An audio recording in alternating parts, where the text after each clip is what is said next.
Online पर electronics products की best deal ढूंढ रहे हो तो उल्लासनगर शिवाजी चौक पर मिलेगी सबसे सस्ती डील, सिर्फ महालक्ष्मी सेल्स पर।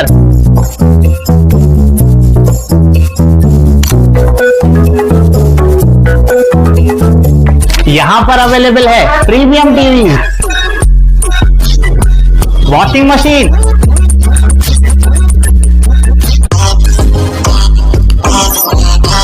फ्रिज में भी बहुत सारे ऑप्शंस मिल जाएंगे, double door and single door में भी। एसी, एयर कूलर, टीजी कूलर, डीप फ्रीजर, आटा चक्की, laptop, water purifier, home theatre, inverter batteries. Best offers के लिए विजिट कीजिए महालक्ष्मी सेल्स, शिवाजी चौक, उल्लासनगर 3।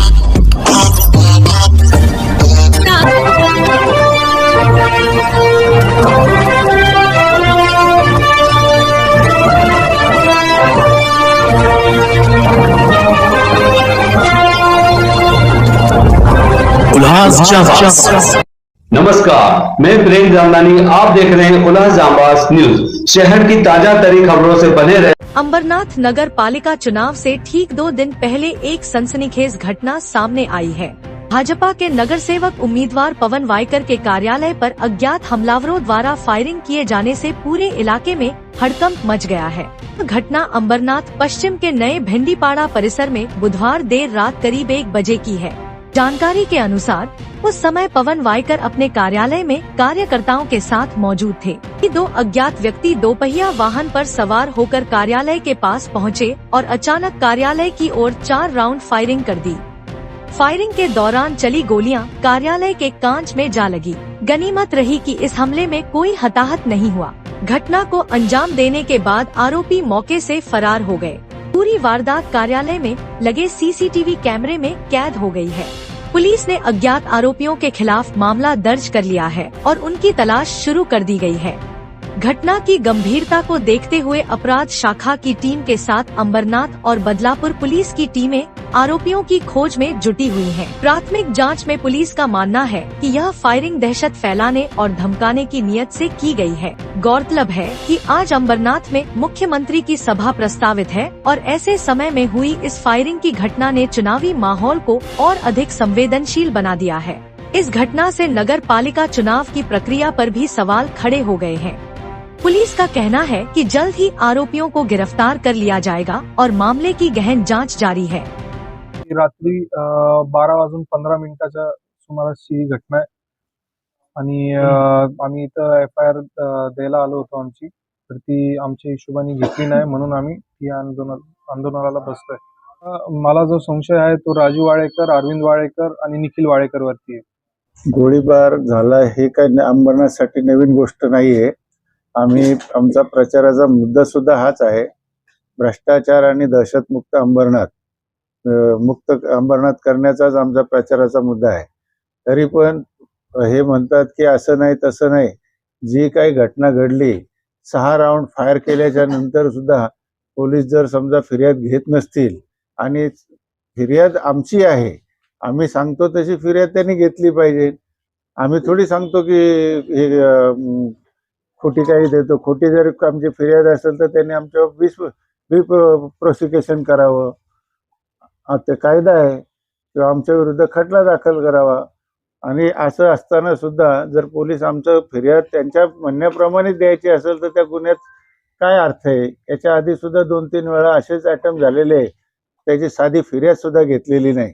आणि जर फिर्याद घेत नसेल तर हे पोलीस स्टेशन कशासाठी पाहिजे? इथं गोरगरिबाला जर न्याय मिळत नसेल तर या पोलीस स्टेशनची गरज नाही। मग भाई लोक बसवावे चौकामध्ये, त्यांनी फैसले करावेत। 12 वाजता 12:15 वाजता या ठिकाणी फायरिंग झालेलं आहे। Attempt to murder, Bharatiya Janata पार्टीचा तरुण तडफदार उमेदवार याच्यावरती फायरिंग करून त्याला ठार मारण्याचा एक प्रयत्न झाला आणि त्या संदर्भामध्ये ज्यांच्यावरती संशय आहे त्यांची नावं फिर्यादी म्हणून आम्ही देत असताना ही फिर्याद तशा प्रकारे न घेता पोलीस सांगतात तुम्ही अशा प्रकारे फिर्याद द्या, तशा प्रकारे फिर्याद द्या। याच्या अगोदर देखील त्याच्या कार्यालयावरती हल्ला झाला 30 तारखेला, त्याला देखील त्याची फिर्याद घेतली नाही, त्यावेळी देखील तक्रार घेतली नाही, कोणत्या प्रकारची चौकशी केली नाही। म्हणजे कोणाचं काम करतायत? आज आमची फिर्याद जोपर्यंत घेत नाही तोपर्यंत आम्ही या ठिकाणी उठणार नाही, हा आमचा ठाम निर्णय आहे. ही रात्री 12:15 सुमारासची ही घटना आहे आणि आम्ही इथं FIR द्यायला आलो होतो आमची, तर ती आमच्या हिशोबाने घेतली नाही म्हणून आम्ही ती आंदोलनाला बसतोय. मला जो संशय आहे तो राजू वाळेकर, अरविंद वाळेकर आणि निखिल वाळेकर वरती आहे. गोळीबार झाला हे काही अंबरनाथसाठी नवीन गोष्ट नाहीये. आमचा प्रचाराचा मुद्दा सुद्धा हाच आहे, भ्रष्टाचार आणि दहशतमुक्त अंबरनाथ, मुक्त अंबरनाथ करण्याचाच आमचा प्रचाराचा मुद्दा आहे.